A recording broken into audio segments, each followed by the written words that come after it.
जय श्री कृष्णा दोस्तों, हम जानेंगे दूसरे अध्याय के बारे में।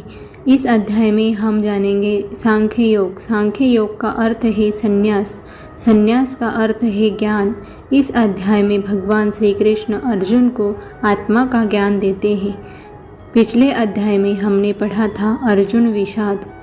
भगवान श्री कृष्ण यहाँ से असली ज्ञान देना शुरू करते हैं, जो कि हमारे जीवन पर उतना ही लागू होता है जितना अर्जुन के जीवन पर हुआ था। इस अध्याय के साथ हम आगे बढ़ते हैं अपनी फाइनल डेस्टिनेशन की तरफ। मेरी सभी से विनती है कि इसको पढ़ने और समझने से पहले आप भगवान श्री कृष्ण से इस ज्ञान की प्राप्ति की कामना करें। जब भी आप दुख में घिरे होते हैं, उस समय भगवान का स्मरण करने मात्र से ही वह आपकी सहायता के लिए दौड़े चले आते हैं। जिस प्रकार उन्होंने अर्जुन की सहायता की थी, उसी प्रकार से वे हमारी सहायता के लिए भी तत्पर रहते हैं। ज़रूरी यह है कि हम उनको हर समय स्मरण रखें, चाहे सुख हो या दुख। श्री कृष्ण बताते हैं कि एक योद्धा कभी युद्ध से मुँह नहीं मोड़ता, वह उसको शोभा नहीं देता। यदि समस्या आपके सामने है तो समस्या को मन की कमजोरी मत दिखाओ, अर्थात दुर्बल महसूस मत करो और उस समस्या से लड़ते हुए आगे बढ़ो। जब आप समस्या का सामना करते हो तो कई बार ऐसा होता है कि परिस्थितियाँ आपके अनुकूल नहीं होती, तो उस समय हम बहुत ही कमज़ोर महसूस करने लगते हैं, जिसके चलते हम गलत को भी सही समझकर अपना लेते हैं और अधर्म की ओर बढ़ते हैं। लेकिन श्री कृष्ण कहते हैं, यह नपुंसकता को बढ़ावा देने वाला कर्म है। अर्जुन एक श्रेष्ठ योद्धा थे, उनको निद्रा पर विजय प्राप्त थी और कहा जाता है जो निद्रा पर विजय प्राप्त कर लेता है उससे श्रेष्ठ दुनिया में कोई नहीं होता। लेकिन ऐसा श्रेष्ठ व्यक्ति जब डर जाता है और भगवान के शरणागति में जाता है तो भगवान उसकी भी सहायता ज़रूर करते हैं, जैसे उन्होंने अर्जुन की थी। श्री कृष्ण को हमने कई लीलाओं में सुना होगा कि वह दुखी को देखकर हमेशा मुस्कुराते हैं। तो आप सोचते होंगे इसका क्या कारण है? इसका कारण यही है कि वह त्रिकालदर्शी है। वह आने वाले हर पल को, हर क्षण को जानते हैं और इससे वह हमें यही सिखाते हैं कि हम जिस क्षण में हैं, अर्थात वर्तमान में हैं, हमें उस वर्तमान के पल को ही जीना चाहिए, क्योंकि बुद्धिमान व्यक्ति बीते हुए कल का विषाद नहीं करता और आने वाले कल के लिए चिंतित नहीं होता। वह आज में ही अपने जीवन को व्यतीत करता है। भगवान का ज्ञान हमें फाइनल डेस्टिनेशन की ओर ले जाता है, अर्थात इसका मतलब बहुत ही साधारण सा है कि हमें किसी भी बात का शौक नहीं मनाना चाहिए। श्री कृष्ण सांख्य योग में बताते हैं कि हम काल चक्र में फंसे हैं। हम आते हैं और जाते हैं, हम कल भी थे और आगे भी होंगे। यह जीवन का खेल निरंतर चलता रहेगा। भगवान कहते हैं कि यह बदलाव इस प्रकृति का नियम है, लेकिन हमारी आत्मा कभी नहीं बदलती। वह आज इस शरीर में है तो कल दूसरे शरीर में ही होगी, क्योंकि वह अविनाशी है। भगवान श्री कृष्ण अर्जुन से कहते हैं, कुंती पुत्र, जीवन के बदलाव को मनुष्य को सहन करना पड़ता है और उसे करना भी चाहिए, क्योंकि यही नियम है। प्रकृति के नियम के अनुसार हमें इन तीन तापों, दैविक, दैहिक और भौतिक दुख को हमें सहन करना पड़ता है।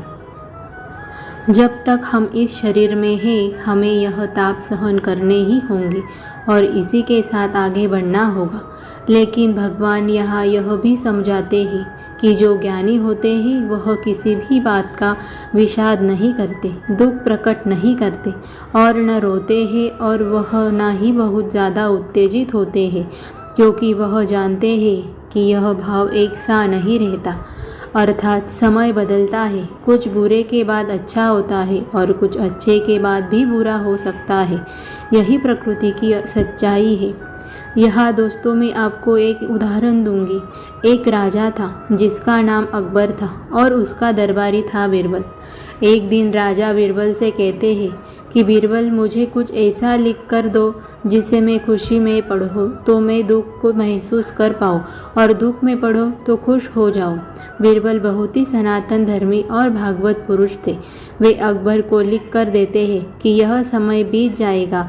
अब अकबर इसे पढ़कर बहुत ही खुश होता है क्योंकि यह 2 शब्द अपने आप में परिपूर्ण है। अब आप जब भी दुख में हो और आप ये पढ़े कि यह समय बीत जाएगा तो आप जान जाएंगे कि अगले ही पल कुछ ना कुछ खुशी से भरा मिलेगा। और अगर आप बहुत ही खुश हैं तो आप इसे पढ़ेंगे तो आप समझ जाएंगे कि अगले पल कुछ बुरा ही हो सकता है। भगवान श्री कृष्ण यही समझा रहे हैं कि एक बुद्धिमान पुरुष नित्य ही स्थिर रहता है। वह दुख में ना तो अधिक दुखी होता, खुशी में ना अधिक खुश होता। श्री कृष्ण कहते हैं नित्य वही है जो सत्य है और सत्य वही है जो हमारे भीतर है। अर्थात यहाँ से श्री कृष्ण हमारी आत्मा के बारे में बात कर रहे हैं। भगवान यहाँ अर्जुन को प्रेरित करते हैं, अधर्म के विरुद्ध अर्जुन तू युद्ध कर, क्योंकि तू सिर्फ शरीर का अंत करेगा, आत्मा तो नाशवान है अर्थात अमर है। इसका अंत करना तो संभव ही नहीं। और जो सोचता है कि मैं आत्मा का नाश कर दूंगा, उससे बड़ा मूर्ख पुरुष कोई नहीं। क्योंकि आत्मा आज शरीर को छोड़ेगी तो अगले ही पल कर्म अनुसार दूसरे शरीर को प्राप्त करेगी। भगवान श्री कृष्ण बताते हैं कि व्यक्ति इस धरती पर अर्थात इस दुखालय पर सिर्फ अपने सुखों की प्राप्ति के लिए कर्म करते हैं और ऐसे कर्म अधर्म की ओर बढ़ावा देते हैं। लेकिन जो ज्ञानी व्यक्ति होता है वह अपनी आत्मा के लिए कर्म करता है। ऐसे कर्म ही आत्मा को संतुष्ट करते हैं और मोक्ष की ओर ले जाते हैं। श्री कृष्ण कहते हैं भौतिक सुखों में फंसना आत्मा को मुक्त होने से रोकता है। भगवान आत्मा का ज्ञान इसलिए दे रहे हैं क्योंकि वह कहना चाह रहे हैं शोक करने का जीवन में कोई अर्थ नहीं है। अर्थात जीवन में हम कई बार ऐसी बातों पर शोक करते हैं जो कि अस्थायी भौतिक सुख और दुख से मिलता है।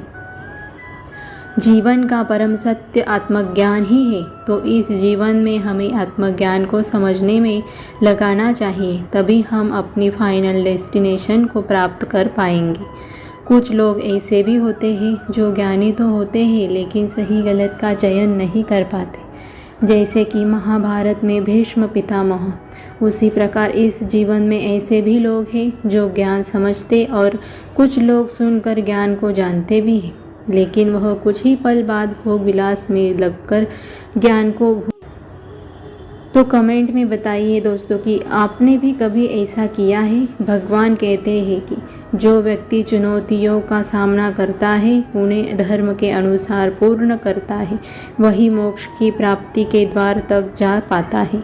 भगवान अर्जुन से कहते हैं पार्थ, अगर तू इस युद्ध से भागेगा तो लोग तुझे अपमानित करेंगे और अगर युद्ध करेगा, चाहे जो भी उसका परिणाम हो, उससे तू सम्मान को प्राप्त करेगा। इसका अर्थ ये हुआ दोस्तों कि हमें अपनी जिम्मेदारी से भागना नहीं चाहिए, अपने परेशानी का डटकर सामना करना चाहिए। परेशानी से भागना जीवन को नर्क की ओर ले जाने वाला कर्म होता है, क्योंकि आपके निंदा करने वाले इसी ताक में रहते हैं कि कैसे आपको नीचा दिखाएं। इसलिए हमें पूरी जी जान से अपनी समस्या से लड़ना चाहिए, क्योंकि चुनौतियों का सामना करने से हम अनुभव प्राप्त करते हैं। अर्थात अगर आप हार भी जाएं तो भी आपको अनुभव की प्राप्ति होगी। इसका अर्थ यह है कि हमें लाभ, हानि, दुख, सुख इन सबको एक बराबर समझकर युद्ध करना चाहिए, या यूँ कहे कि हमें अपने कर्म को उसके बिना फल की चिंता के करना चाहिए। भगवान हमें ज्ञान योग देते हैं और उसी के साथ कर्म का महत्व बताते हैं।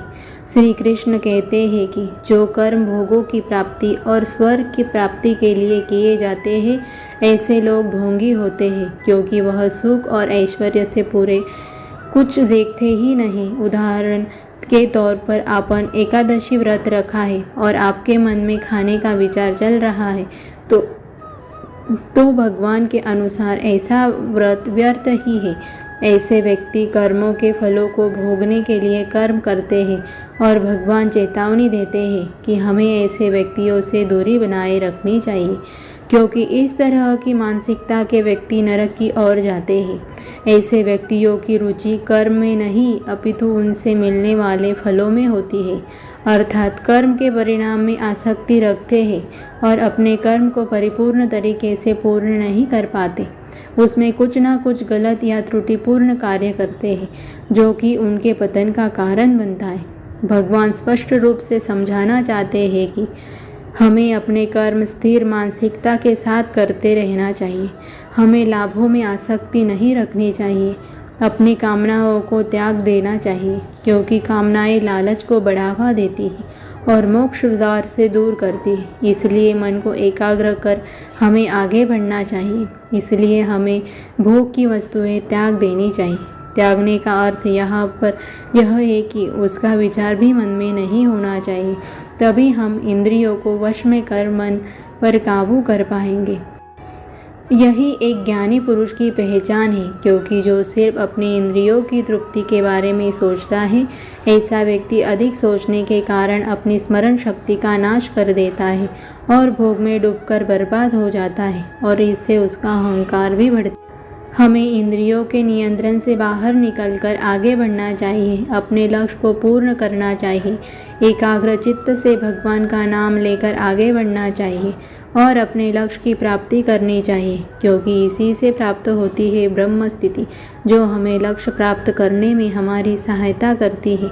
तो दोस्तों, इस अध्याय में भगवान ने कामयाबी की सीढ़ी चढ़ने का रास्ता बताया है। बाकी अगले अध्याय कर्म योग में हम जानेंगे कि कर्म में अकर्म को कैसे प्राप्त करें। तो यह ज्ञान भगवान श्री कृष्ण ने अर्जुन को महाभारत के दौरान दिया था। अगर मेरी व्याख्या में कुछ त्रुटि हुई हो तो मैं आपसे और भगवान से क्षमा मांगती हूँ और आप सभी को प्रेरित करती हूँ कि आप श्रीमद् भगवद गीता का पूर्णतः अध्ययन करें, क्योंकि यह आपके जीवन की सभी समस्याओं को दूर ही नहीं उनसे मुक्त भी कर देगी और आप जान पाएंगे कि आपकी फाइनल डेस्टिनेशन क्या है।